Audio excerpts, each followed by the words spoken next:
Hello guys, welcome back again sa ating sharing for the bread of God. Today, tatalakayin natin ang Marcos 16, verse 1 hanggang sa 9. Ito ay napakaganda ng mga alituntunin. Ito ay tumutukoy sa tinatawag na nung namatay si Jesus Christ, yung kanyang mga habilin, yung kanyang mga huling habilin bago siya ay malagutan ng hininga. Napakaganda. Ito rin yung nakasaad dito na 3 araw after siya na inilibing ni Jose, siya ay nabanhaw. So, kung mayroon kayong Bible, mula sa verse 1 ng Marcos 16 hanggang sa 9, dito mo talaga mababasa yung napakaganda ng mga sinasabi ng mga habilin para sa atin, mga katawan ni Jesus Christ, no? So, dito rin na saksihan ng mga tao. Ang unang nakakita sa kanya ay si Maria Magdalena. Hindi, napakita rin siya sa 2 mga tao naglalakad. At napakita rin siya sa 11 na mga kanyang apostolis, yung kanyang mga nananampalataya sa kanya at kasama niya nung panahon na yun, So, napakaganda. Nung ng tao si Jesus Christ na naging tao siya, yun ho ang kanyang buhay hanggang siya ay na ilansang sa cross. Dito mo makikita yung kanyang paghihirap, ang kanyang mga naranasan nandito, at dito rin nasaksihan ng kanyang mga kasamahan nung araw ay naging tao si Jesus, no? So, dito makita mo sa kanyang verse 14, pagkatapos nagpakita siya sa 11 samantalang kumakain ang mga ito, pinagwikaan niya sila dahil sa hindi nila na pananalig sa kanya at sa kaligtasan ng ulo, sapagkat hindi sila naniwala sa mga nakikita sa kanyang pagkatapos na siya ay muling mabuhay. At sinabi ni Jesus sa kanila, humayo kayo at sa buong kanlibutan at ipangaral ninyo ang lahat ang mabuting balita. Ang mga sumampalataya at mabautisuhan ay maliligtas, ngunit ang hindi sumampalataya ay parusahan. Ang mga sumampalataya ay magtataglay ng ganitong tanda ng kapangyarihan, sa pangalan ko'y magpapalayas ng ibang wika. Sila'y hindi dumampot man o ng ahas o uminom ng lason, at gagaling ang mga may sakit na mapatungan ng kanilang mga kamay. Ito guys, kung ordinary yung tao na kumbaga ay bihira na babasa sa Bible at hindi niya pa lubos na kilala si Jesus Christ sa kanyang puso, ay mahirap unawain. Ngunit pag ikaw ay ang Holy Spirit ng Diyos ay nasa puso mo, itong mga sinasabi dito, napakadali mo ito unawain at bigyan ng kahulugan ayon sa Espiritu Santo na binigay ng mahal na Diyos sa iyo na kaalam.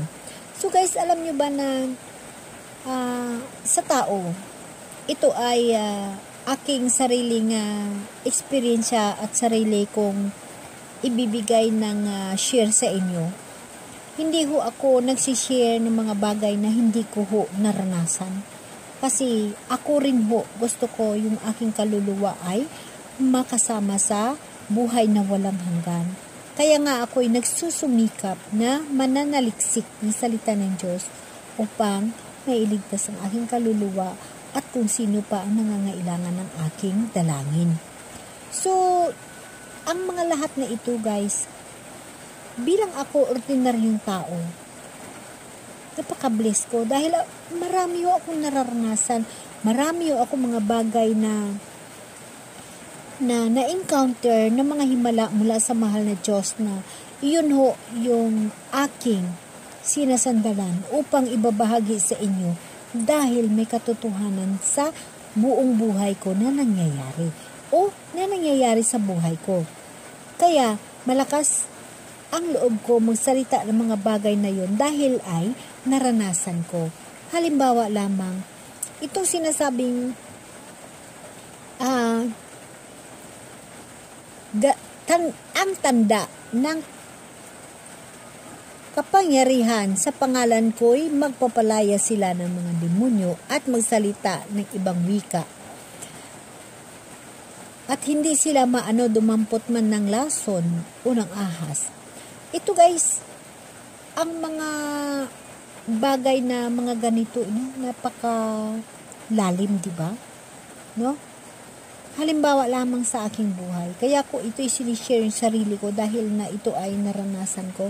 Itong mga sinasabi dito sa verse 17, ang mga sumampalataya ay magtataglay ng ganitong tanda ng kapangyarihan. Sa pangalan ko'y magpapalaya sila ng mga demonyo at magsasalita ng ibang wika. Sila'y hindi dumampot man ng ahas o uminom ng lason at gagaling ang mga may sakit na mapatungan ng kanilang mga kamay.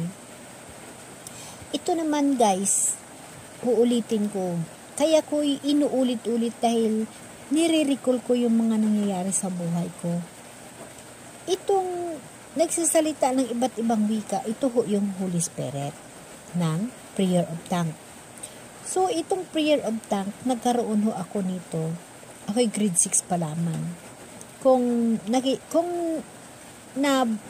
panood niyo ang previous video ko, doon ho yung history niya. In short, dahil nagkaroon ako ng prayer tongue, ginagamit ko ho yun sa sarili ko tuwing may hinihingi ako kay Jesus.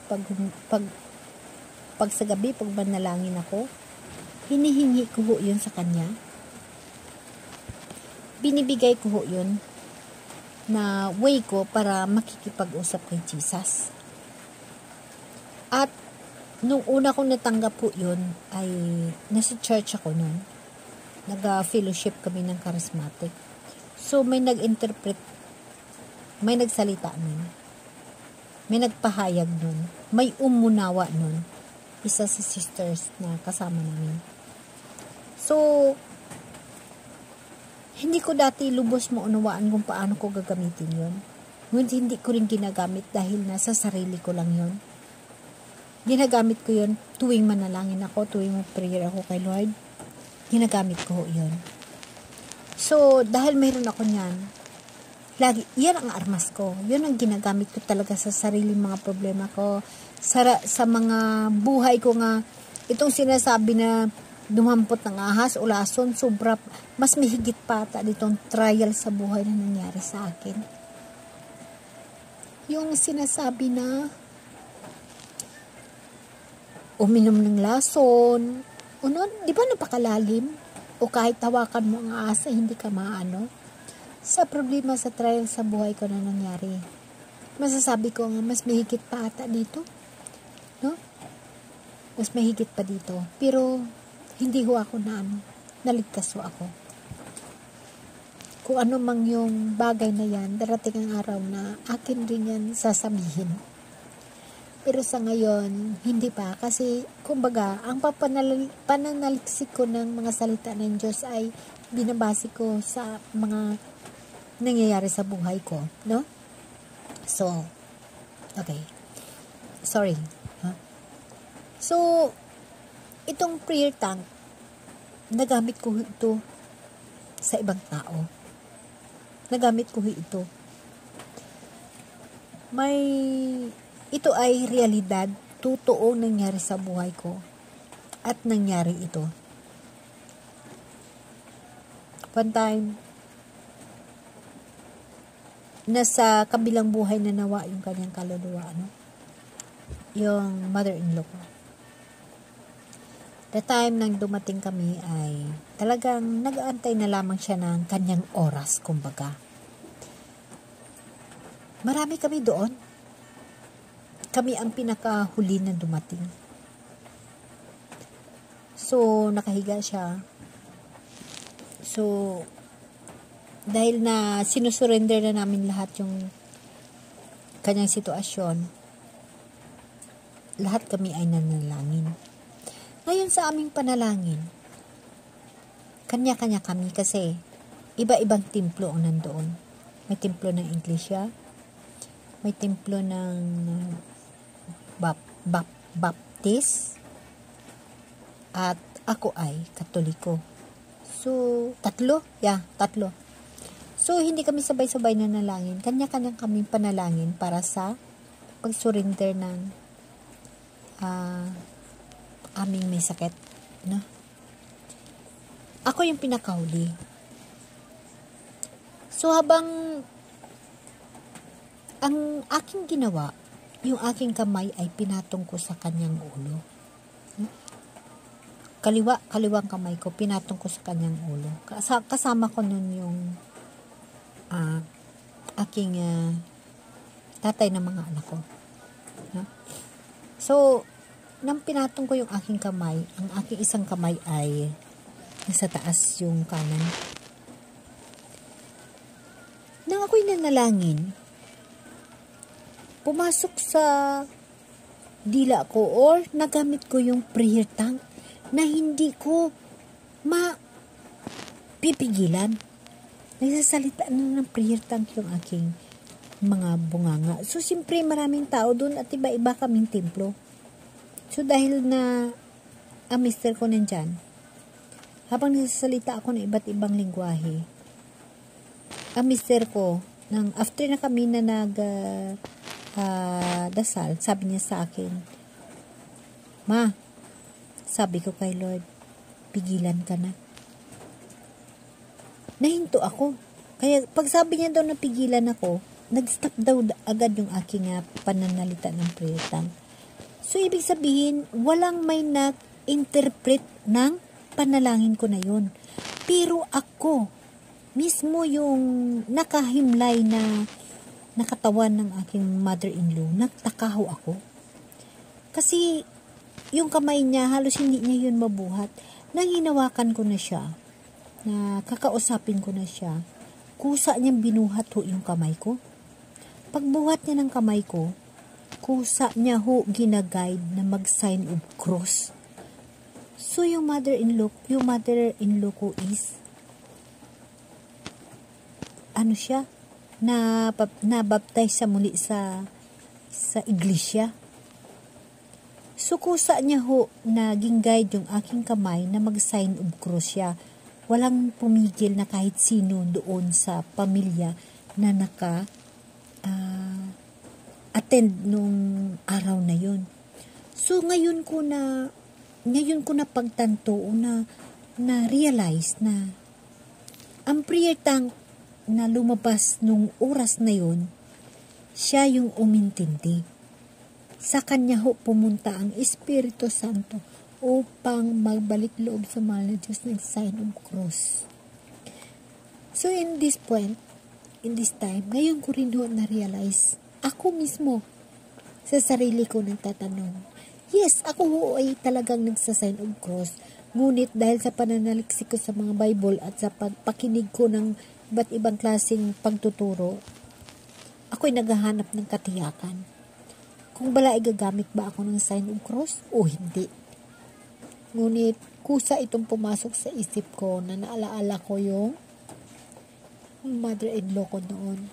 So, dahil ito sa Holy Spirit na ngayon nagpaparamdam na ang sign of cross na gamit mo na noon, ang prayer tank na gamit mo na noon. Yes. So, in short, ang sign of cross ay nagagamit ko. At ang prayer tank ay nagagamit ko noong oras na yon. Sa makatuwid, kailangan natin ang sign of cross. At ang tanda ng mga tao na bumalik loob sa mahal na Diyos, ang prayer tank. Amen? Amen.